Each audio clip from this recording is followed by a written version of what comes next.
My name is Ann Beetz, and I was the creator and executive producer of Square Pegs.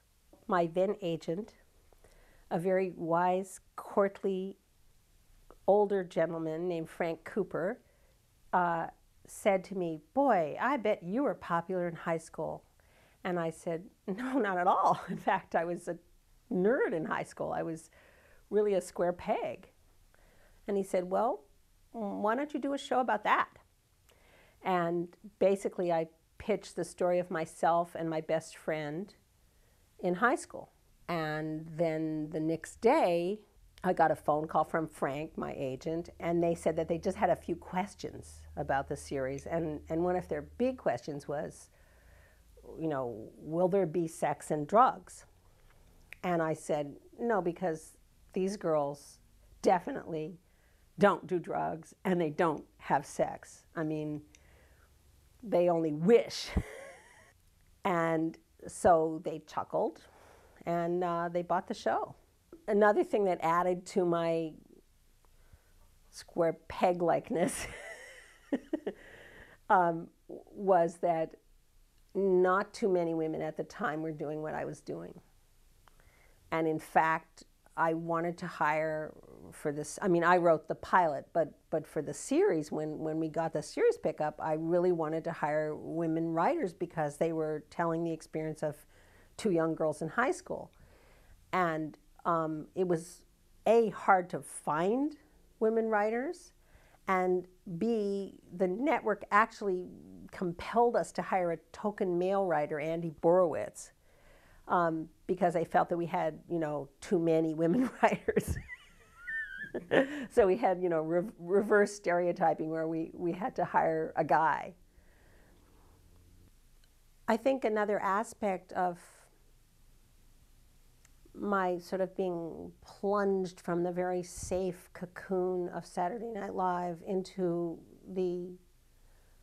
what Kim LeMasters referred to as network hardball was that although I had written a pilot completely on my own in a vacuum without any studio attached to it, which when the pilot pickup was looming made me very, very popular in Hollywood,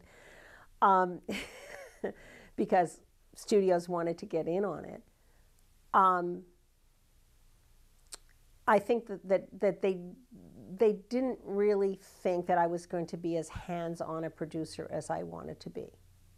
And I think they thought, yes, she's executive producer. But I think that the studio that I ended up with kind of didn't expect me as a girl and a completely inexperienced girl to try to micromanage the show to the degree that I did. I had been taught to just be on every detail, and I really saw that as the only way to fulfill my vision of the show. And I think one reason we're sitting here doing this is that I was able to pretty much execute 70% of the vision that I had. And I think if you get 70%, you're doing real well. You're never going to get 100% of your vision, but I think that it came to 70%, and I think in Hollywood that's a really good score.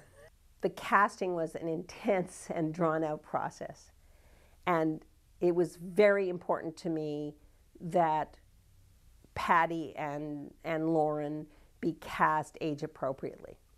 And Embassy was one of the few studios, having had experience in doing a lot of kids shows like Facts of Life and so on, that was willing to work with underage actors, because everyone else just saw it as a huge inconvenience. We went out and scoured the country for unknowns, and a lot of credit for that has to go to the casting director, Eve Branstein, who traveled around to Boston, Chicago, everywhere, looking for the perfect cast for this show. She really got into the spirit of it. And I remember that, strangely, Sarah Jessica Parker was the first person that we ever read for the role of Patty Green. And she came in, and I immediately, I remarked on her talent, but I reacted to her as being too pretty. to play this part. And Eve took her sunglasses and smashed the lenses out of them and put them on her and said, now read it again. Oddly enough, we couldn't find an actress who was chubby to play the role of Lauren Hollister. So I just remembered that on Saturday Night Live we had these fat suits for the bee costumes. And I thought, okay, light bulb, you know, that's it. We'll just put her in a fat suit. And so we had to force poor Amy Linker to wear, well, force.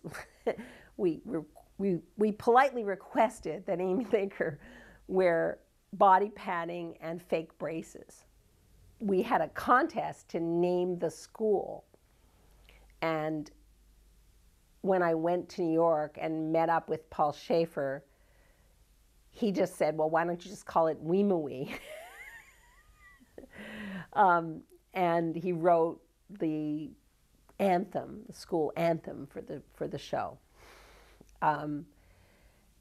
And the waitresses came into the show because I was trying to find a band that could come out and appear in the first episode.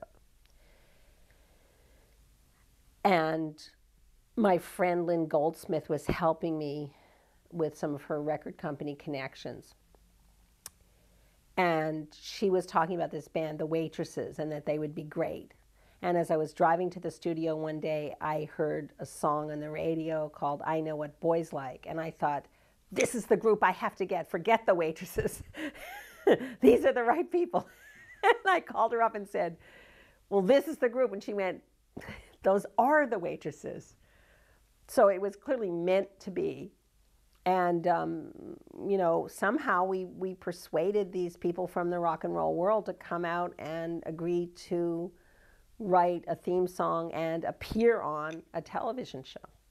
To me, music was a very important element of the show. And actually, I always like to say that there hadn't been rock and roll on television since Ozzie and Harriet, when Ricky Nelson, Tracy's dad, you know, played his songs, because Miami Vice hadn't happened.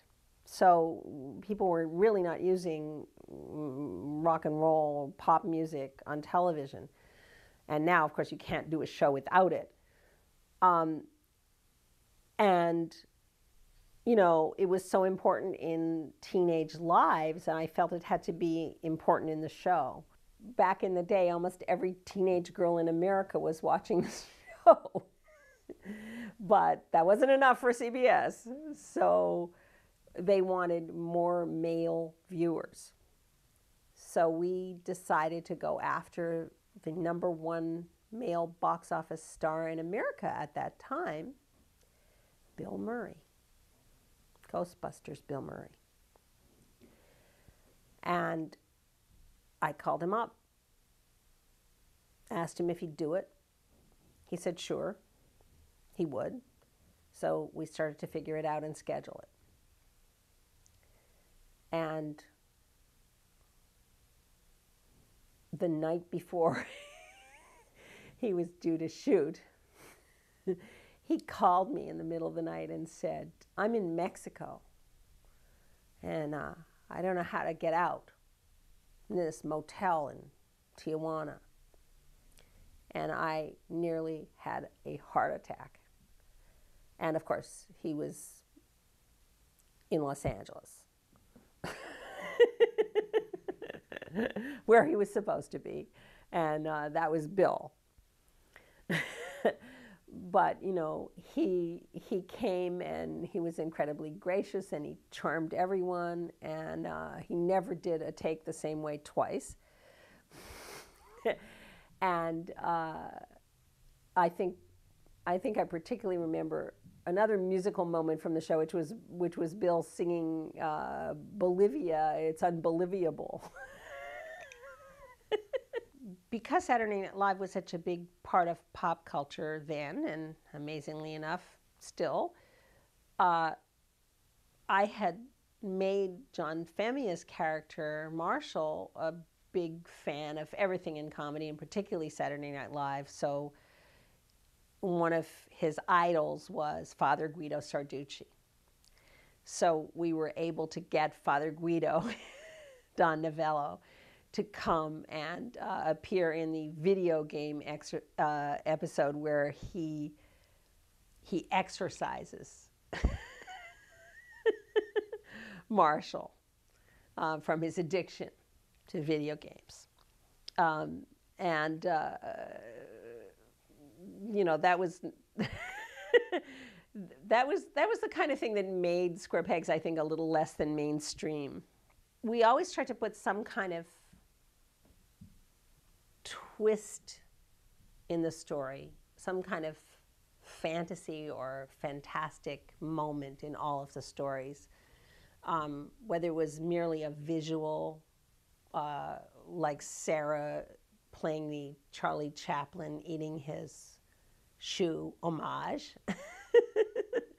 or if it was the villagers going to Marshall's house with torches a la Frankenstein. And this was all stemming from a template that we had set in the pilot where we had a fantasy dance sequence. And I guess it touched people. And, you know, I guess there's more misfits out there than you might imagine. The motto of the show was, "It's okay to be lame." And I still find that somewhat of a comforting slogan, because the other basis for the show was that when I was suffering and tortured in high school, my mother said, "Well, someday you'll look back at all this and laugh." And little did I know that she was right. And not only that, I could get other people to laugh too. So I have letters that people wrote at the time saying things like, "I don't understand it. It's as though you had eavesdropped on my girlfriends and my conversation." And I guess that there was something real about it. And that was really what I was trying to achieve, is that I wanted them to have messy hair.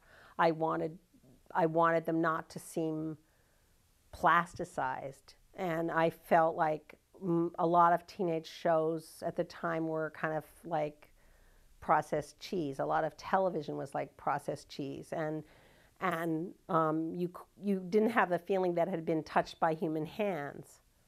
And I think that Saturday Night Live was definitely it was definitely touched by human hands, and you could get that same feeling that there were people behind this process about Square Pegs. And so I guess that would be the secret of its success. Harvey Shepard at CBS called me with good news. Guess what? We're moving the show from Mondays opposite Little House to Wednesdays. And it's going to be matched with this great new show that we're doing, Zorro and Son. That'll be the lead-in. And then you'll be on at 8:30. And I was like, okay. But there didn't seem to be a lot of competition on the other channels. And then they moved the A-Team to 8 o'clock. So Square Pegs, in its new time slot where people had to look for it, was now on opposite the second half of the A-Team with the lead-in of Zorro and Son. So at that point, I pretty much thought, game over. And then when I called up to get the overnight ratings in New York, and they said it was a 12 share, as it had gone from its normal 24 share, which would now make you the queen of Hollywood, to a 12 share, which would now be very respectable. I kind of knew that it was gone. I was at Jane Curtin's house in the country, and I got the news by reading it in the paper. And then Dick Ebersol happened to call up, and he confirmed the news, even though he was from a rival network. I think I had a very large glass of Irish whiskey that Jane's husband poured for me at the time. but let's say it wasn't a surprise. You know, we got around these kind of standards issues with some very kind of creative thinking. Like, it was pretty clear that probably Johnny Slash had had some drug experiences, but he just issued the standard disclaimer. No, I don't do drugs. Totally different head. Totally. And then, you know, hey, no one could accuse him of being a druggie. It's amazing to me that there seems to be so much enthusiasm for this show after 25 years. And I always said that, you know, we didn't just have viewers, we had fans. It was like Star Trek, we had fans. And we used to say, pegs forever. And hey, that's all I can say, pegs forever.